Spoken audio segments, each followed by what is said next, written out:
এক ব্যক্তি নতুন করে বিয়ে করেছে।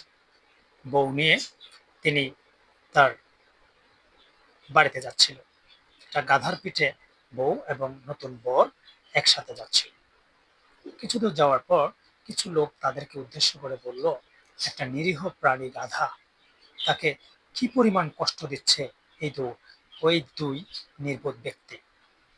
ভদ্রলোক বুঝতে পেরে নিজে নেমে গিয়ে বউকে গাধার পিঠে করে চড়িয়ে নিয়ে যাচ্ছিলেন বাড়িতে।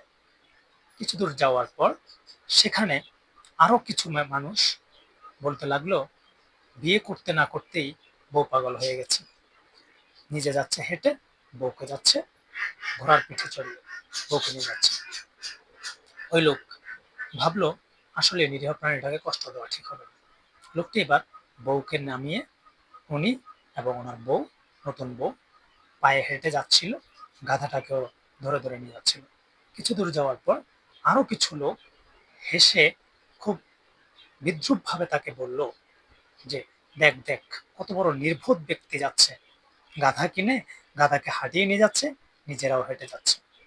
আসলে গল্পটি আমাদের সমাজে কিছু অনুপ্রেরণা যোগায়। যেমন, মানুষ কথা বলবে, আপনি কারো মুখ বন্ধ করতে পারবেন না। একটা জিনিস আপনাকে মাথায় রেখে চলতে হবে, আপনি সৎ কাজ সৎভাবে করে যাবেন, মানুষের মুখ কখনোই বন্ধ করতে পারবেন না। আপনি আপনার কাজটা সঠিকভাবে সৎভাবে করে গেলেই আপনার সফলতা খুব বেশি দূরে নেই। আসসালামু আলাইকুম।